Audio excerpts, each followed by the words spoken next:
السلام علیکم ورحمۃ اللہ وبرکاتہ۔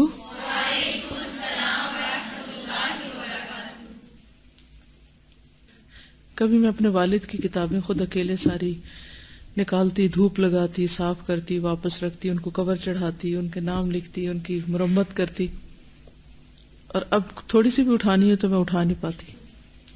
ان کتابوں کی خدمت کرتے کرتے مجھے پڑھنے کا بہت شوق لگ گیا تھا، کیونکہ ہر سال میں نکالتی تھی۔ آپ کو معلوم ہے کہ ہمارے یہاں پنجاب میں جب آتا ہے نا موسم برسات کا، تو پھر کیا ہوتا ہے کہ وہ ہر چیز سیلن لگ جاتی ہے، تو بستر بھی سکھاتے ہیں، کپڑے بھی سکھاتے ہیں، کتابیں بھی، تو یہ اینولی یہ ضروری کرنا پڑتا ہے۔ چلیے بتائیے کہ کل ہم نے کیا سوچا تھا؟ ہاں، لائبریری وزٹ کیا پھر آپ نے؟ ویسے مجھے تو لائبریری کا اتنا زیادہ شوق ہوتا تھا، کریز ہوتا تھا، اور میرے گھر میں سب سے بڑی چیز جو ہمیشہ رہی ہے وہ لائبریری رہی ہے۔ میں نے ڈرائنگ روم کو کبھی سجایا نہیں ایسے جیسے ڈرائنگ روم ہوتا ہے، میں نے ہمیشہ وال ٹو وال میری کتابیں رہی ہیں۔ اور اس کے علاوہ یہ کہ میں یونیورسٹی میں جب ہوتی تھی تو الحمدللہ ہمیشہ میں آخری طالبہ ہوتی تھی جو لائبریری سے نکل رہی ہوتی تھی، یعنی پنجاب یونیورسٹی میں بھی شام ہو جاتی تھی، بس وقت رات ہو جاتی تھی۔ پی ایچ ڈی میں تو الحمدللہ میرے شوہر میرے ساتھ تھے تو رات کو بھی ہم نکلتے تھے تو کوئی مسئلہ نہیں ہوتا تھا، لیکن یہ کہ اس میں ہم پنجاب یونیورسٹی کے نیو کیمپس میں رہتے تھے اور لائبریری اولڈ کیمپس میں تھی، تو پھر رات کے وقت ہم واپس جاتے تھے الحمدللہ۔ اور میں نئی نئی کتابیں ڈھونڈتی تھی جب کوئی اسائنمنٹ ملتی تھی، تو عام طور پہ لڑکیاں کیا کرتی، شغل کرتی رہتی، ادھر گھوم ادھر گھوم، اور پھر کہتی اچھا تم نے جو کتابیں ڈھونڈی ان کے نام بتا دو، یا اسائنمنٹ لکھ لو تو وہی ہمیں دے دو۔ تو میں کہتی تھی کتابوں کے نام لے لو، کتابیں لے لو، جو چاہو لے لو، اسائنمنٹ لکھ کے نہیں دوں گی، چاہے دوستی رکھو دشمنی رکھو کچھ بھی کرو، یہ نہیں کروں گی۔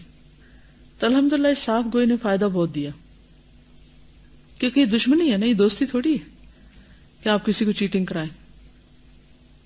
اس طرح تو اس دوسرے شخص پہ ظلم ہے، وہ تو کچھ بھی نہیں سیکھ سکے گا، دھوکا ہے۔ چلیے تھوڑا سا پڑھ لیتے ہیں پھر انشاءاللہ۔ تو کل کے لیے پھر ہوم ورک یہ کر لیں، جو آپ نے 5 کتابیں لکھی ہیں ان میں سے کوئی ایک کتاب لے کے اس میں سے 5 باتیں ڈھونڈنی ہیں۔ بسم اللہ الرحمن الرحیم۔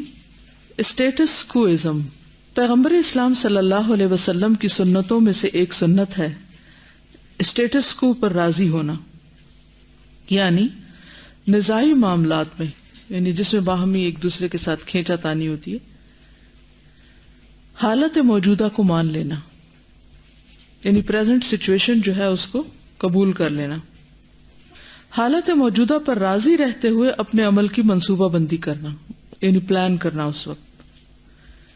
نزاعی معاملات میں اکثر ایسا ہوتا ہے کہ معاملہ ایک خاص مقام پر آ کر ٹھہر جاتا ہے، بلاک ہو جاتا ہے۔ مثلا 2 لوگوں میں جھگڑا ہے نا، اس کو بھی سمجھا رہے اس کو بھی سمجھا رہے، اس کو بھی سمجھا رہے اس کو بھی سمجھا رہے، نہ یہ سمجھتا نہ وہ سمجھتا ہے، تو کیا لگتا ہے جیسے اب ٹھہر گئی یہ بات، اس سے آگے نہیں جاتے۔ کبھی ہوا ایسے؟ کبھی دیکھا؟ ابھی آپ کہتے ہیں ہمارا تجربہ ہی نہیں، ہم نے کیا دیکھا۔ نزاعی ہوتا ہے اختلافی، جھگڑا۔ نزاع کا لفظی معنی ہوتا ہے نا کھینچنا، تو نزاع ہوتا ہے کھینچا تانی، جھگڑا کرنا، ایک اپنی طرف بات کھینچ رہا دوسرا اپنی طرف، ایک اپنا حق بتا رہا دوسرا اپنا۔ نزع کا عالم ہوتا ہے، اس میں بھی فرشتے جان کھینچتے ہیں نا، تو انسانی جسم کیا ہے، وہ اپنی طرف کھینچتا ہے، وہ باہر کھینچتا ہے۔ ایک طرف فریق اول ہوتا ہے، دوسری طرف فریق ثانی، 2 گروپس ہوتے ہیں۔ نزاعی لائن کو پار کرنا دونوں میں سے کسی کے لیے بھی آسان نہیں ہوتا۔ حالات بتا رہے ہوتے ہیں کہ اگر اسٹیٹس کو، حالات موجودہ کو بدلنے کی کوشش کی گئی تو دونوں کے درمیان سخت ٹکراؤ ہوگا۔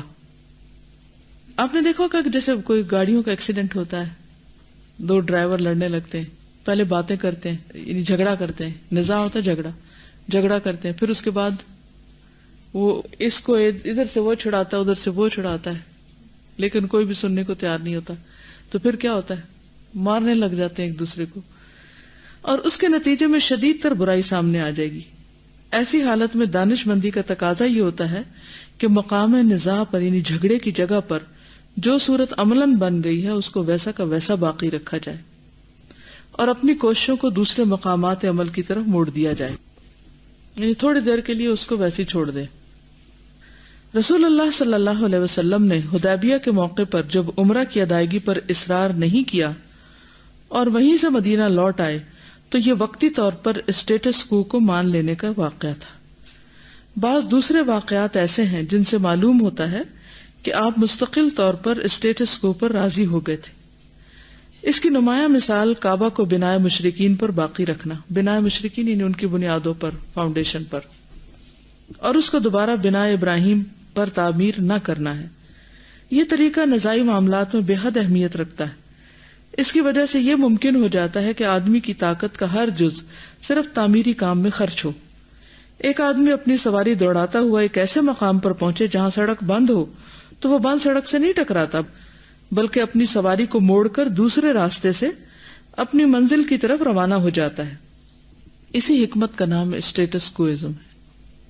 حالت موجودہ کو مانتے ہی آدمی کو فوراً اپنے عمل کا آغاز مل جاتا ہے کہ اب کیا کروں، اور اپنے عمل کے لیے صحیح نقطہ آغاز کو پا لینے کا ہی دوسرا نام کامیابی ہے، یعنی دوسرا رستہ ڈھونڈ لینے کا نام سکسیس ہے، اور سکسیس سب سے بیسٹ ریونج ہے۔ کیسے؟ کامیابی کیسے بہترین انتقام ہے؟ مثلا آپ کہیں کام کر رہے ہیں، جاب کر رہے ہیں، وہاں کچھ لوگ آپ کو بہت ستاتے ہیں، تنگ کرتے ہیں، تو اب آپ کیا کرتے ہیں کہ آپ بھی ان کو ستانے کے منصوبے بنانے لگتے ہیں؟ کیا کرنا چاہیے اس وقت؟ اپنے کام پہ فوکس رہنا چاہیے، بالکل اپنے کام پہ فوکس۔ مثلا دو لڑکیاں آپس میں لڑے جا رہی ہیں، آپ ان کو سمجھا رہے، نہیں سمجھ رہی، تو آپ کیا کریں؟ ان کو چھوڑ کر آ جائیں، ٹھیک ہے نا، اور اپنا اور کام شروع کر دیں۔ تھوڑی دیر کے بعد ان کا غصہ ٹھنڈا ہوگا، پھر آہستہ آہستہ آہستہ پھر وہ اگلی دفعہ دیکھیں دونوں ہنس رہی ہوں گی۔ تو بہت دفعہ ایسا ہوتا ہے کہ جھگڑے کے وقت میں لوگوں کی عقل پہ پردہ پڑ جاتا ہے اور ہر کوئی سمجھتا ہے میں ٹھیک ہوں، میری بات مانی جائے۔ تو ایسی صورت میں بہت زور نہیں لگانا چاہیے کہ وہ اسی وقت لازمی صلح کریں، ان کو ان کے حال پہ چھوڑ دیں، اور پھر کچھ دیر کے بعد تھوڑا ٹائم دیں ان کو، تو سیٹل ڈاؤن ہو جائیں گے۔ یا اسی طرح کوئی شخص آپ سے لڑنے کو آ گیا، آپ اس کو سمجھا رہے ہیں کہ دیکھو بات ایسے نہیں، ایسے، لیکن وہ مان ہی نہیں رہا، پھر کیا کریں گے؟ آپ کہیں اچھا چلو ٹھیک ہے، تم ہی ٹھیک صحیح، اور وہ چھوڑ کر آپ اپنا کوئی اور کام شروع کر دیں، اور جس چیز پہ وہ آپ کے اوپر بات کر رہا ہے یا کچھ، اس کو غلط ثابت کرنے کے لیے صرف یہی نہیں ہوتا کہ آپ زبان سے اس کو آرگیومنٹ کر کے غلط ثابت کریں، آپ کوئی اور ایسا کام کریں کہ وہ مان جائے کہ ہاں واقعی یہ شخص اس قابل ہے، میں نے اس کو غلط سمجھا۔ تو اپنی قابلیت کو کسی اور طرح پروف کریں، ٹھیک ہے نا۔ جھگڑوں میں وقت نہ ضائع کریں، بحث مباحثے اور جھگڑے سے بہت وقت ضائع ہوتے ہیں، اس سے بچنا چاہیے، اور خاص طور پر اس وقت جب ایک شخص غیر معقول طریقے پر اپنی بات منوانے پر تلا ہوا اور اسی کو صحیح کہہ رہا ہو، اچھا ٹھیک ہے تم ہی صحیح ہو، اب میری جان چھوڑو۔